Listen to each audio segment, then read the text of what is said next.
Hey y'all, what's going on? It is Nova from Queer Claws. I know I haven't uploaded in forever, and I'm sorry about that again, but hey, I'm not subscribing to any kind of schedule, so you get what you get.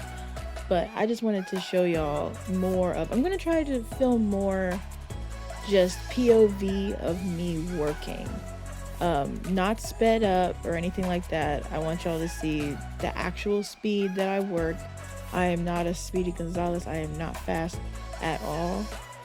And I just wanted to, sort of normalize that, you know? The only place you can expect speed is typically from people who aren't thorough or, chop shops and things like that. But this is not going to be completely voiced over because, as you can see, this is a long video. So I'm going to pop in every so often and, commentate on a couple of things. But for the most part, it's just going to be this music that I have on here. I muted our actual conversation because I don't want to, me and my clients, we chop it up. We talk about everything. And I don't want to put their business out there like that. That's not cool. So here I am just taking off the old set that I did, the old art, which I loved. It was this sort of black smoky type design. And I got a new dust collector. Young Nails had a Black Friday sale and their dust collector was discounted. So I went ahead and got it. It works so much better than my old one. It actually collects dust, unlike the other one, which just kind of blew it around.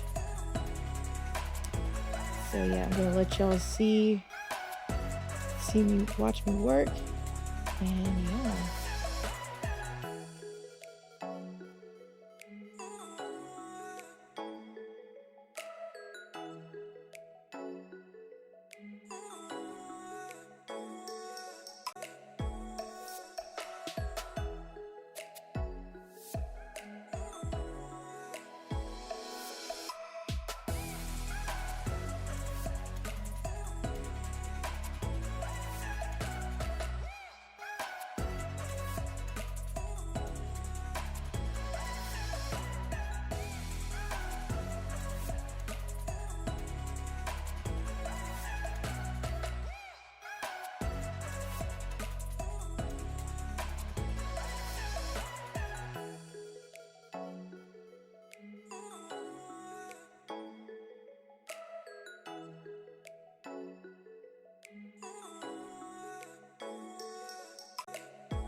So right here, I'm pushing the cuticles back. Nail techs should always push your cuticles back for every service you get.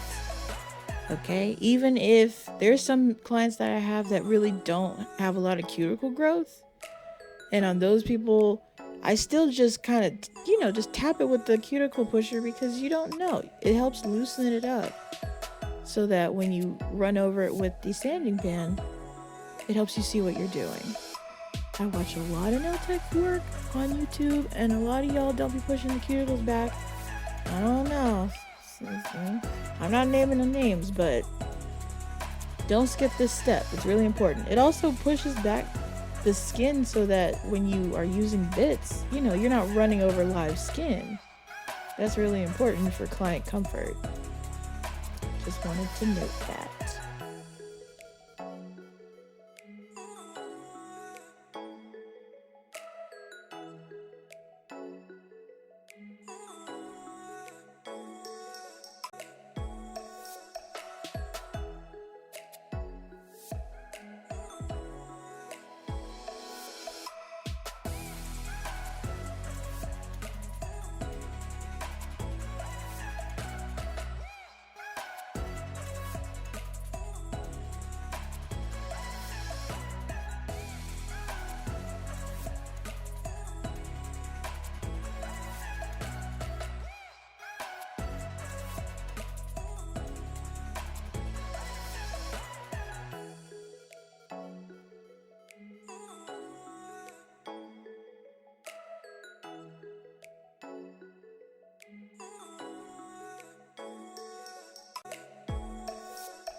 I am so sorry for the angles here. I am still trying to get used to how I should set my phone up to record.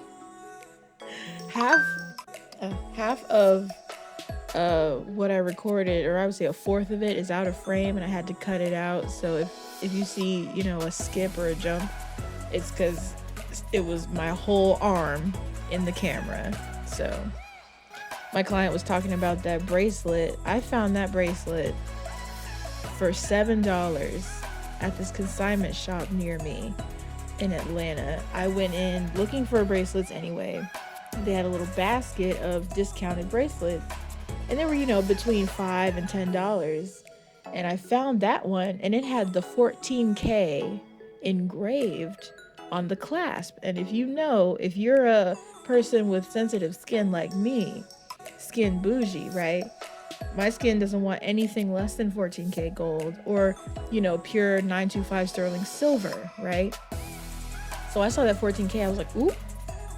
And the bracelet did not have a price tag on it. So I was like, hey, I called the cashier over. I was like, how much is this bracelet?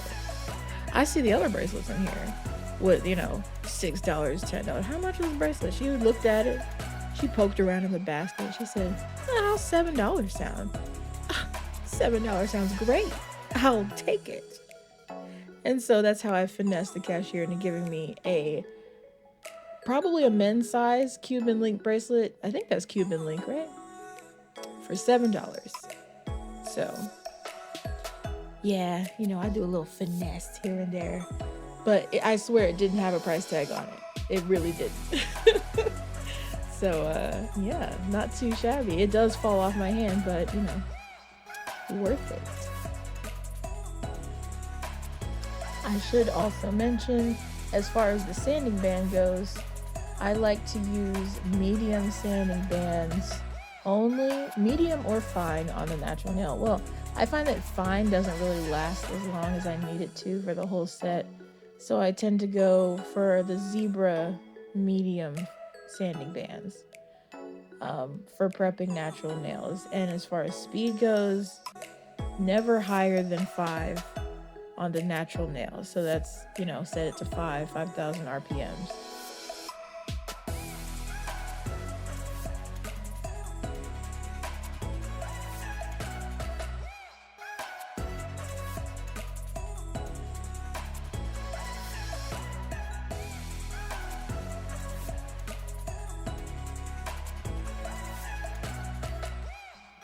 So here you can see that I'm using my dry manicure ball bit on my client's cuticles. As soon as I got the ball bit and started using it, I could tell the quality of my full sets went up.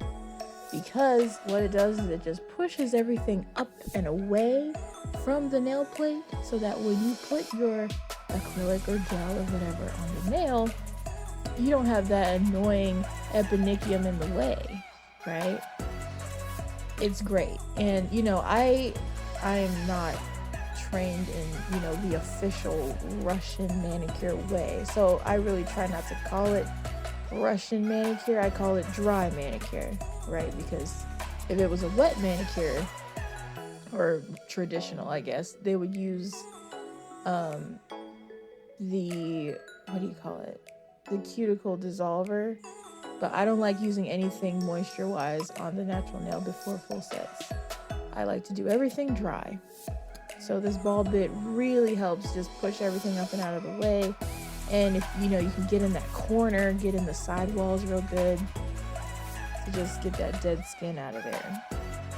So the way I do it is I set my drill to forward and I do the left side of the nails, and then I set my drill to reverse to do the right side of the nails. Right, so as you can see, I'm going the other way. The drill is going in reverse. Now if you were left-handed, you would do it the opposite way. Actually, hold on. No. Now, why did I have to think about that? Why did I have to sit and think about if you're left-handed, you're still going to use the drill in the same direction when doing this method, but your primary direction is going to be reversed. That's what I meant to say. Dang, I'm sorry, y'all. I'm running on not much sleep lately. But, yes, that's a good tip. If you want to get into dry manicure bits, you definitely want to do the method where you go from center to sidewall and then center to the other sidewall. That way everything is pushed up and out of the way in an even manner. And here I am out of frame again. I thought I cut this clip out, but I guess I didn't. So, whoops. My bad. Okay, there I am. Back in frame, back in business.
Now here you can see me nipping the dry skin off the cuticle. I honestly do not like nipping. It's one of the most nerve-wracking parts of doing nails for me. But again, I will say that using the ball bit helps me see what skin is dry and what needs to be nipped. That has helped a lot. Without the ball bit, I was just not doing well. My nipping was really jagged and uneven. I would miss a lot of stuff. So I don't nip everybody's cuticles either. I only nip what needs to be nipped. Okay, all of that over nipping, all that. In some places, nipping is actually not allowed. So just, be aware of that. But if I see something that's sticking up and out that's clearly dry skin, I'm gonna get it off. So, and I don't necessarily know how to do that with the ball bit like they do in the videos, like they do in those Russian manicure videos. So if I don't know how to do it, and if I'm not trained in it, I'm not gonna do it. That's just the best way to maneuver through your business. Ooh, that one has a really satisfying, did y'all see that? Very satisfying nip situation there. But yeah, that's a good tip if you are a nail tech and you're wondering, well, I don't see what to nip. If you don't see any dry skin, if you don't see any skin that's jutting out of the finger, then no need to nip, right? But you nip what you see is dead skin. That's all.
And if it's anybody who's going to jump in the comments saying I'm holding my nippers wrong, shh.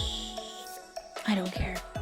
You hold things how you need to hold them. That's what I say. If you need to hold something with 3 fingers instead of 2 or 2 fingers instead of 1, if that's what helps you work more efficiently, if that's what's more comfortable and you're not hurting your client, do it. Okay? I am tired of people saying you shouldn't hold something like that.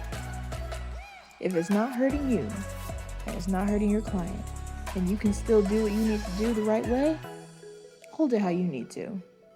Okay? I have issues. I have a lot of issues in my hands. I have tardive dyskinesia. Google it. Okay? I'm sure I have arthritis creeping in at some point. Let people do what they do. Okay? So right there, I just sprayed some isopropyl alcohol on her nails. Actually, I sprayed Young Nails Swipe, which I ordered too much of by mistake. I don't recommend using Swipe. Just use isopropyl alcohol. And here I am. This is my prep for acrylic nails. I use Bond Aid, which is a pH balancer and dehydrator. I use 1 layer of Bond Aid on the natural nail. That just helps to fully dehydrate.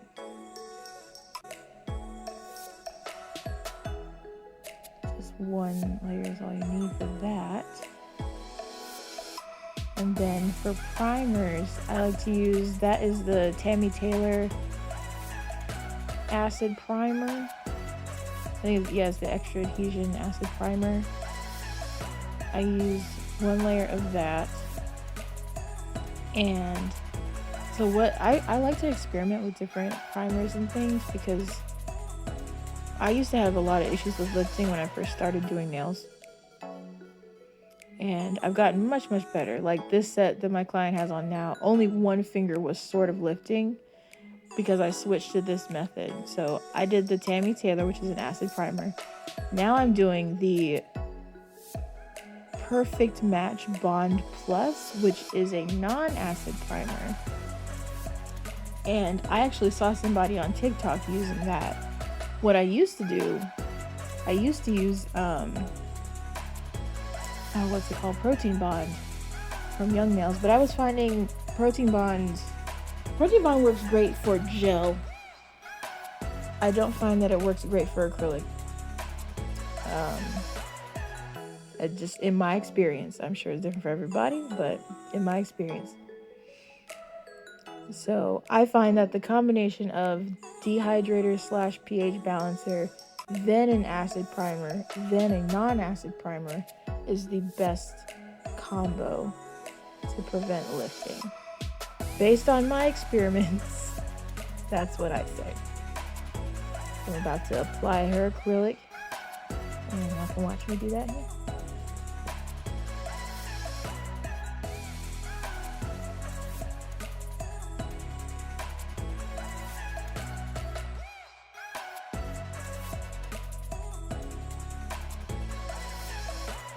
So right here, I noticed that I had forgot to nip off the acrylic that was lifting on that finger. That was the only finger that had lifting.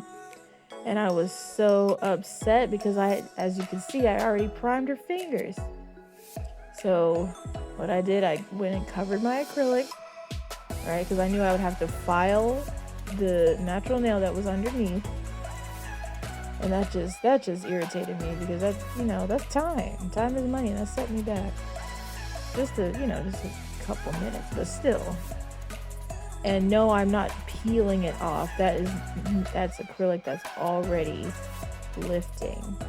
And since that area of the nail is already thin because I used the sanding band and the carbide bit to take down the thickness, it wasn't any pain or discomfort to just nip off what was already lifting. So I used my little dental bib to cover all of what I had out. And then I went back and got my sanding band to redo essentially that exposed nail. Because if you take off some lifted nail and you don't prime it after, that's gonna basically guarantee lifting.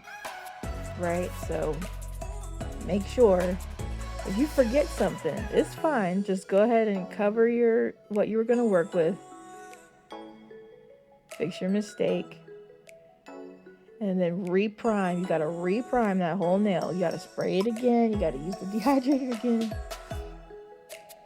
So I've been very absent-minded all week.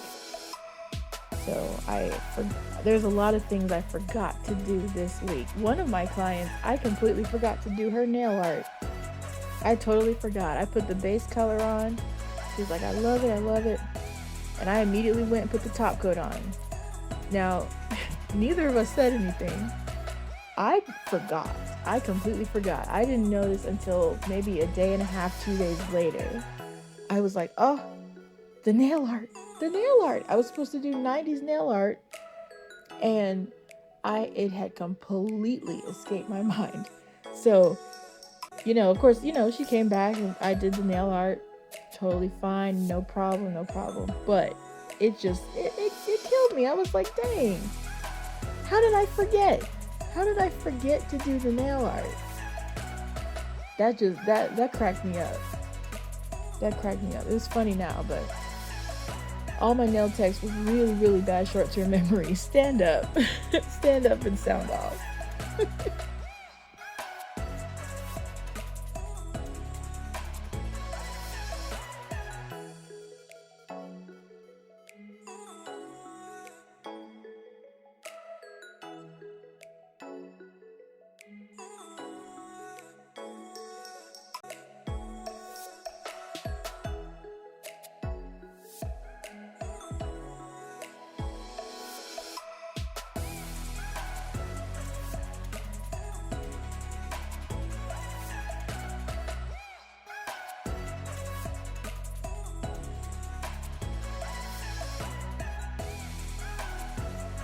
So I'm starting her acrylic application. Now, as you can see, I'm using, as opposed to a dapping dish, I'm using what's called a Menda pump for the monomer.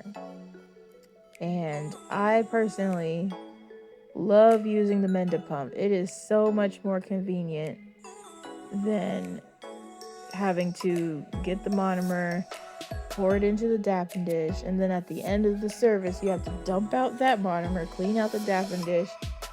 It's tedious, right? It's tedious, and you waste monomer. You waste a lot of monomer by filling up a dapping dish, and then you only use what? Half of what's in there.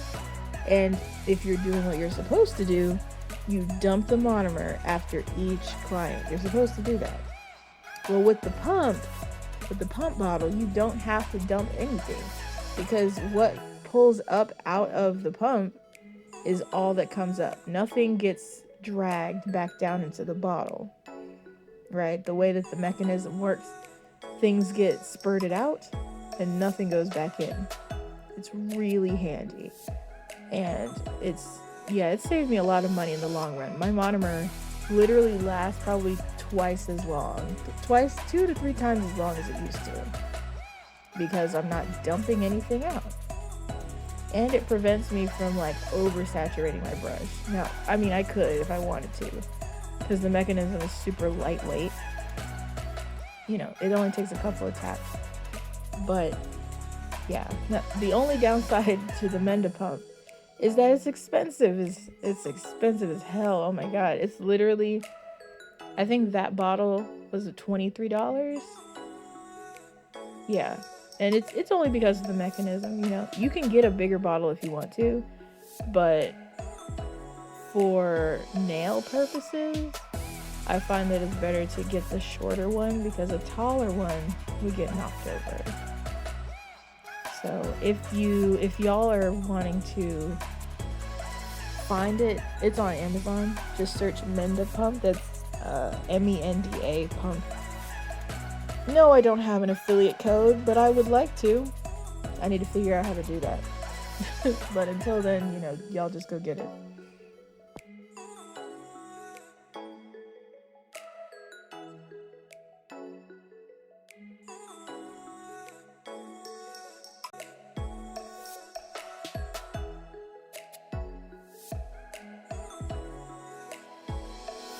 And I guess I could mention the products I'm using. I am using Young Nail Speed Clear for the clear. Is it speedy? Technically, yes, it is. Actually, I might be using a bulk clear that I bought from the nail supply that I just put in that container, now that I'm thinking about it. But I usually use Young Nail Speed Clear. I didn't have the money for it this month. I went and got some discounted Speed Clear, like a big old jug of it. And monomer, I'm using Tammy Taylor Extra Adhesion monomer. It's all right. It's okay. I am thinking about trying out a different monomer though. I like to test different ones to see what works better universally. I find that it's better to invest in products that can be used, you know, that collab well with other products. So it's better to find a monomer that works well with multiple powders, as opposed to like sticking to one brand of anything. I am not brand loyal, let me tell you. I am not gonna subscribe to one nail brand unless they pay me a fat check. I'm not. I have so many different brands, it's ridiculous. Especially when it comes to like polish. Acrylic wise, I mix a lot of my own colors. So I like to find a monomer that works well across the board, and it, you know, helps with adhesion. So I like the Tammy Taylor Extra Adhesion. It's pretty good. But I'm thinking of trying C&D Retention next. There is if y'all follow Kiki's Creations, I think that's her username. She's a nail tech that I follow. She's amazing. And I watch a lot of her lives, and we sort of work the same. We have the same speed and the same type of like meticulousness. So I really like that about her. But she uses the Tammy Taylor primer as well, but she uses C&D retention. So I'm thinking, let me see what that retention's about. I've bought it in the past, and the only reason I haven't kept buying it is because that shit is so expensive. Wow. I mean, it's probably the most expensive monomer out there. And for good reason. I remember it being good. But when I bought it, I bought like a little thimble size of the monomer. It didn't even last like 3 sets. It was tiny, but I remember it being like $30. So I'm at a point now where I can maybe invest in a big size of monomer, but I gotta use up what I have first. I keep buying things without using what I have. So, but that's probably what I'm gonna try next. Hopefully that combo will lead to better retention results. I mean, it's got retention in the name, so you would think, right? Yeah, okay, covered products. My brush size, I don't know what size that is. I really don't. The numbers have since worn off of the bristle, or off the handle. I have no idea what size that brush is. I think it might be, what is it? Okay. There might be a 14, maybe a 16. I think it's a 14. I'm pretty sure. But don't quote me. It's nice. It's a good size. Anything smaller, I don't love using smaller brushes. I've tried. The smallest I could probably do is like a 10. Now I'm not gonna use a big old paintbrush like some people do. There's reasons why they have to use big old paintbrushes like that. It's probably because they're using MMA. But, you know, I can go off on that all day in a different video. But let me shut up and let y'all watch me put the acrylic on the rest of these nails.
So here you can see I am just cleaning up her shape. She didn't want a new shape, so I'm just, touching up what's already there, which was this tapered square, somewhere between a tapered square and a coffin. So it wasn't too much filing that needed to be done, which I love. I love those types of fill-in. It's not that much work on my end. Just, making sure those edges are sharp. I'm not aggressive with my hand filing either. I'm not heavy-handed in the least bit. I'm probably too light-handed, but hey, it's fine. I prioritize client comfort over everything. I feel like more people should do that.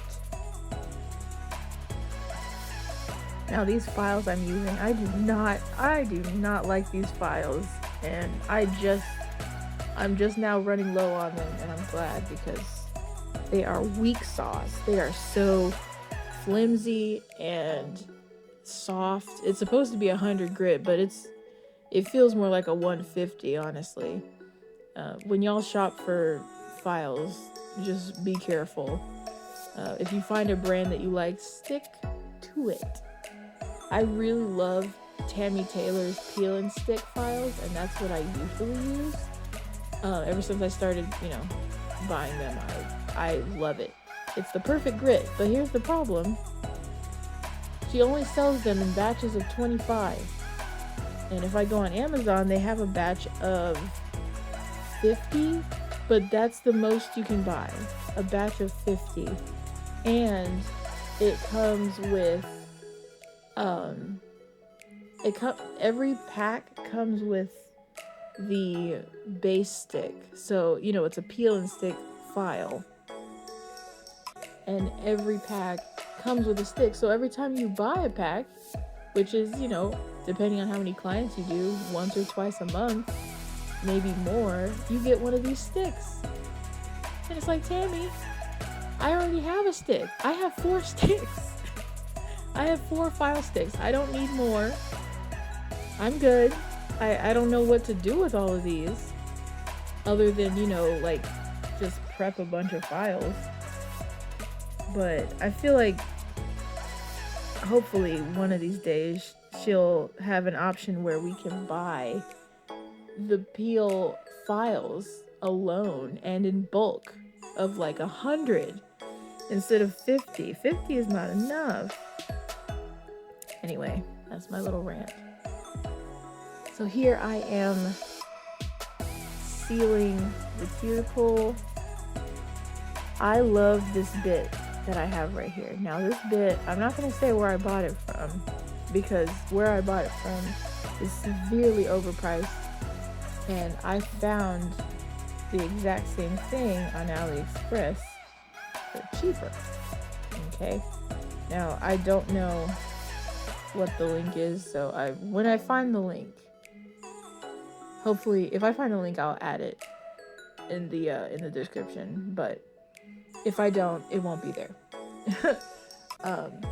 But I love this bit because it has a beveled edge. So fresh carbide bits, especially medium or fine barrel carbide bits with the flat top, they're usually super sharp on the edges, and you have to be very careful not to cut your clients on the edge of those. But these are beveled on the sides, or seasoned, if you use that term.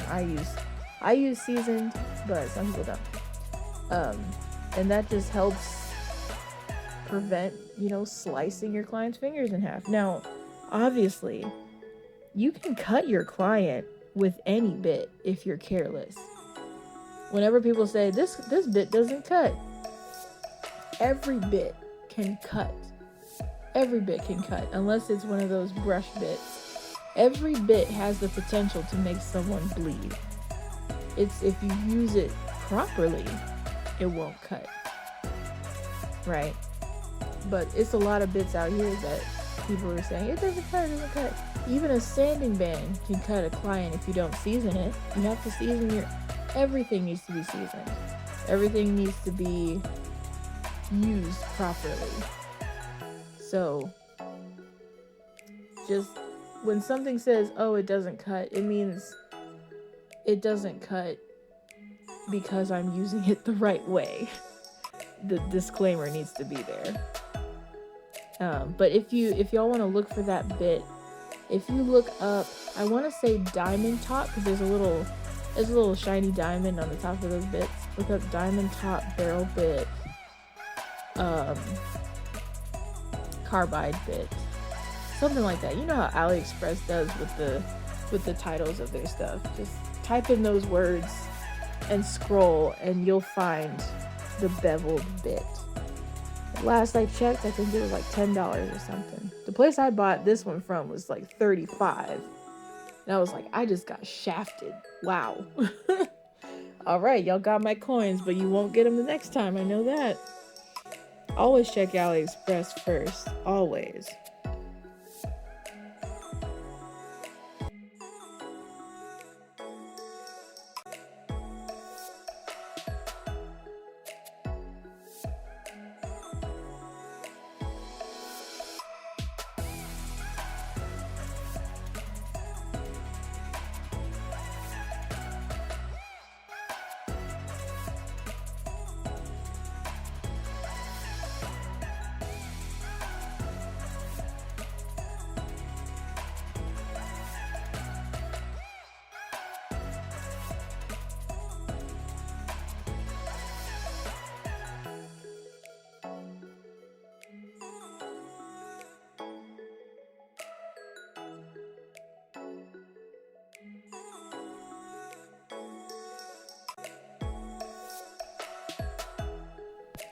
So here I'm just smoothing out the top of the nail with my sanding band.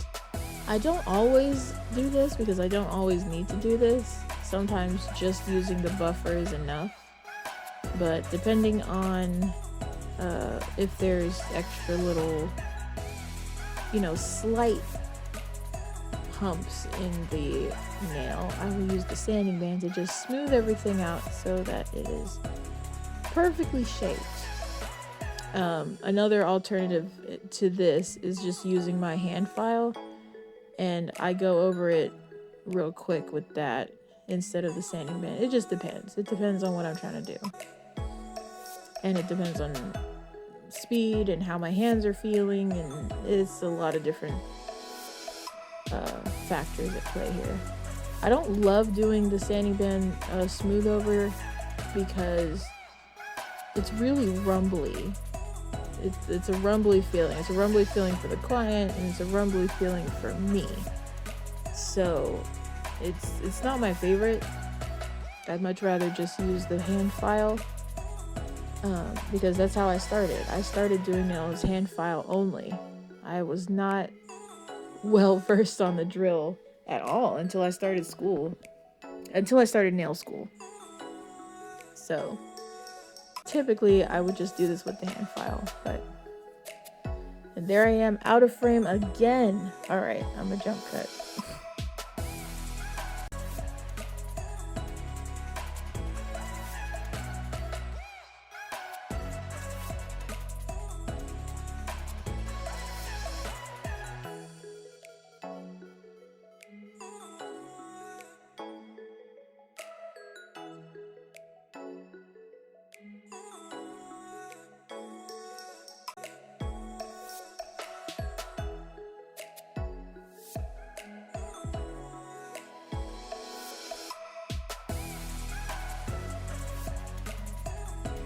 So again, I'm using Swipe, that Young Nails Swipe. I'm spraying that on her nails just to clean them off, get rid of any of that extra dust, stuff like that, and to dehydrate the nails, get them ready for art.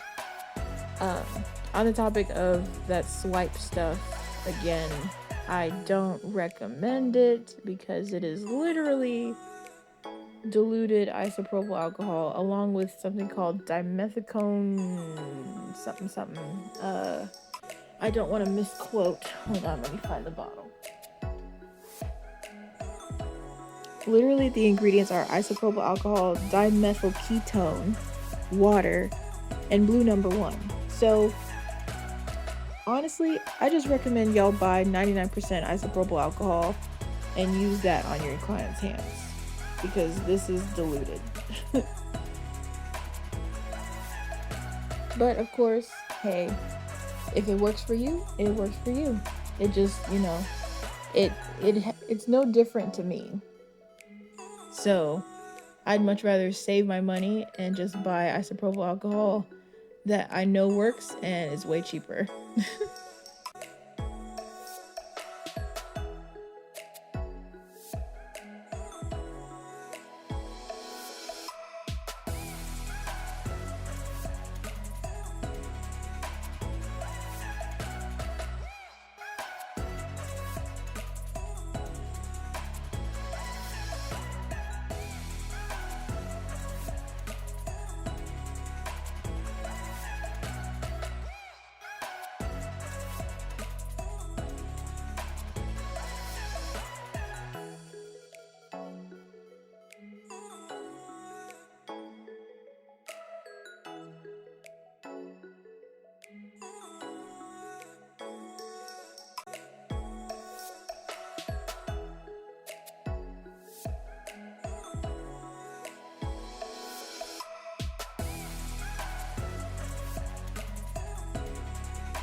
So for the nail art, what she wanted was 3 fingers to have a sort of hollow silvery situation.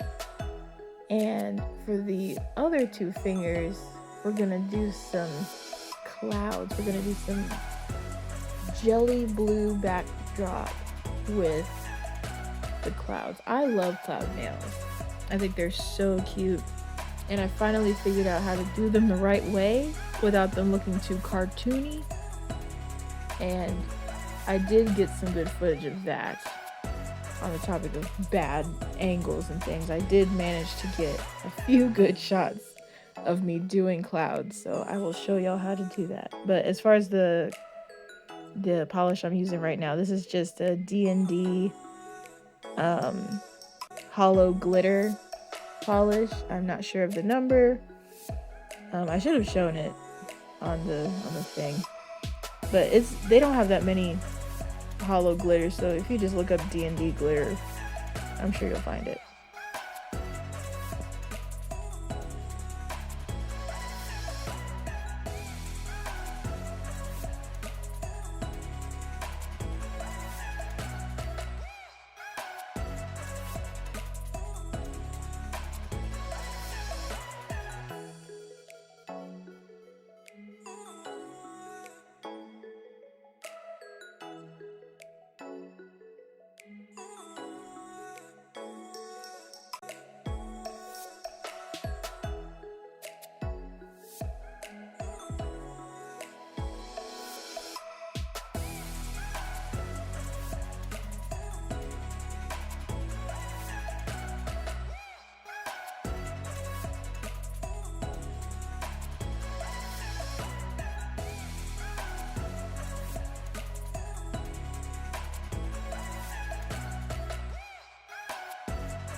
Here I wanted to add a little bit of razzle dazzle, a little extra some. So I put some silver hollow on there. I think it looks pretty dope. She loved it. I love, excuse me. Foil is one of my favorite nail art things to use because it's so easy. You just press it right on there. It comes off in a really cool, like choppy, broken pattern. You can make it as chunky or as light as you want. It's great. It's fast. It's easy. I love it. It's my favorite thing.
All right, so I'm getting started on the cloud nails. Very excited to show y'all this. So this polish is a jelly polish I'm using. That's the dark blue. I'm going to be doing an ombre effect with that and then this light blue jelly. And the light blue jelly brand is Macart. That's the brand that's usually sold on Amazon. And the dark blue is from this brand called Zillabo. I think that's how you pronounce it. I'm probably butchering it, but it's Zilla, Zilla, Beau, I think. They have this, they call it syrup jelly polish, something like that. Syrup jelly polish by Tiny. The name, it needs to be workshopped. It's so it's a lot of names in this brand, but if you look up Zillabo syrup jelly polish, you'll find it. They're super pigmented. As you can see, one coat super dark, whereas most jelly polishes are really not pigmented at all. And this brand also has a true red jelly polish, which is something I've been looking for forever, and a true green that's not lime, which is also something very hard to find. So it's definitely worth looking into. It's not a cheap polish, but it's very good quality. So for the pinkies, I just did from dark blue to light blue gel ombre. For the thumbs, I did light dark, and I'm just fading that in with the brush. And I think I did a pretty decent job. I personally hate gel ombre. It is the most difficult thing to do. And I still haven't mastered it, honestly, but I knew that it was about to be covered with the clouds. So I knew it did not have to be perfect. I just needed it to be blended somewhat. If it was a solid color and not jelly, I probably wouldn't have done the ombre effect. I probably just would have done solid color. But I wanted to do a little something extra since it's one of my favorite clients. So yeah.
All right, so I'm starting on the clouds.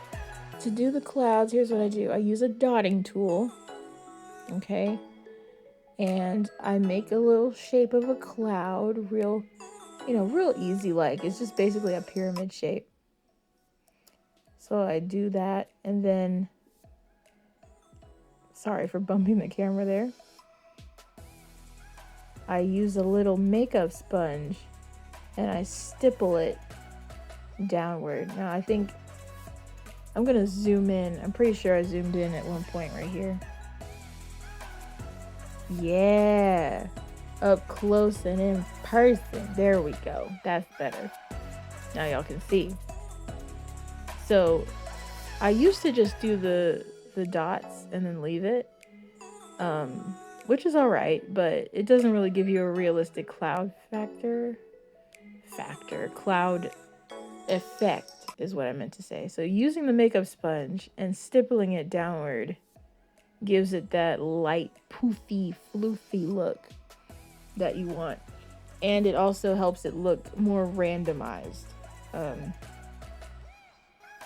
I sometimes have trouble with designs that are not supposed to look perfect.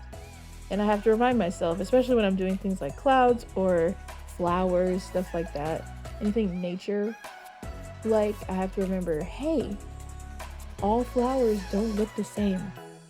All whatever nature things don't look the same. Or things like animal print. Ooh, I have to remind myself, animal print is not perfect. These shapes do not have to be all the same. You can shake a little bit and it still look good. So I just want to let y'all know that if you struggle with doing any type of design that is supposed to be a naturally occurring thing, like animal print, flowers, etc., perfection is not needed. Okay, as long as your work is consistent, it's fine. The only things that really need precision are things like drawing faces or doing things like a tartan print or a checkerboard, houndstooth, French tip, things like that require precision. But stuff like this, where you use a dotting tool and a sponge, you can go crazy, And yeah, I like designs that allow for a little bit of perfection wiggle room. So I'm stippling that one. And when I stippled it, with one layer, it looks pretty good, right? But I really wanted it to look more dimensional, I guess I should say. So later on, you'll see me adding a few more dots and stippling it down further, just to give it some more dimension. Sort of like there's clouds on top of each other, as opposed to just one cloud. So you'll see me do that in a bit.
All right, so I finished the art. Now I'm doing the top coat. Now this top coat, I don't love it. Honestly, it's okay. It's decent. It's not the worst top coat I've ever used. Is it the best? No, it's not. And that's, you can see the brand right there, you know? Very popular brand. They have a lot of good stuff. Their acrylics, mwah, top notch. Okay? At least some of them. Some of them top notch. I like their color Bad and Bougie. That's probably one of my favorite acrylic colors of all time. It is universally a great nude pink color, like a deep nude pink color. Looks good on darker skin, looks good on lighter skin, doesn't matter. It's a great color. But other than that color, you know. They have, what is it, dragon fruit? It's pretty cool. I like that one. It's like a purplish pink. But their top coat leaves more to be desired. It's not the greatest. It doesn't work with all of my other gels. At least not all the time. It does look good on pedicures, I will give it that. It has a nice, thicker consistency. But I found a better top coat on Amazon. And I'm going to show y'all that in a future video. Because I'm not using it here, so I'm not going to talk about it here.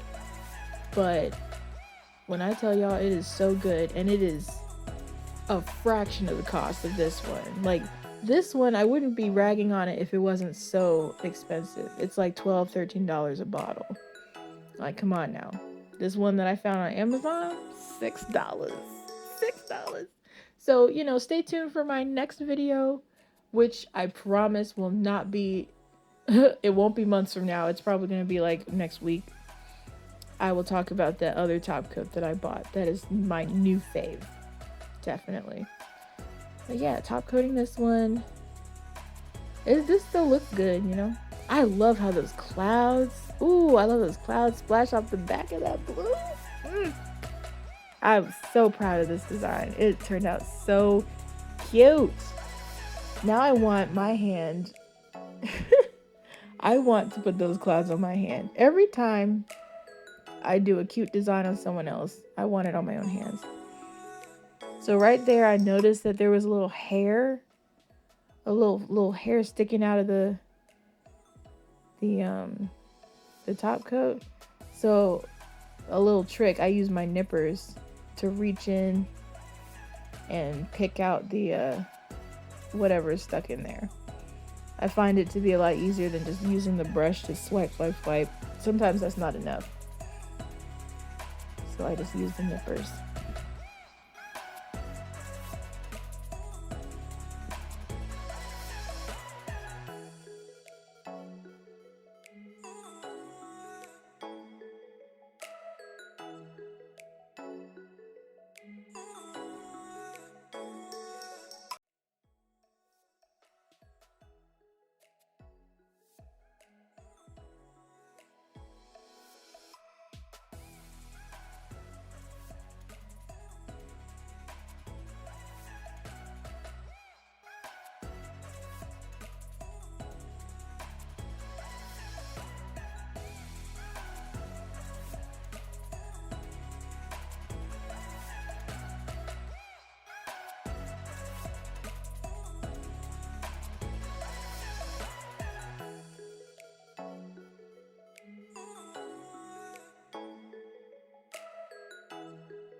Alright, so I'm just finishing her off with some cuticle oil.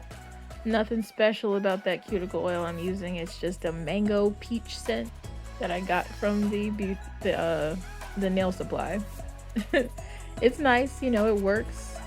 It's a light oil, nothing too thick, and it smells really nice. So here's the finished product. I hope y'all like this video. Please stay tuned for more. I know some of y'all just subscribed and are like, dang, where's this girl videos at? They're coming, I promise. Feel free to follow me here. Follow me on Instagram at QueerClaws and on TikTok at QueerClaws. I post a lot more over there. I post a lot more on TikTok and I post a lot more on Instagram. It's just easier for me. Long videos, you know, they take me a long time to edit, but I hope y'all like this. Please comment, share, all that stuff, and I will see y'all in the next one. Peace.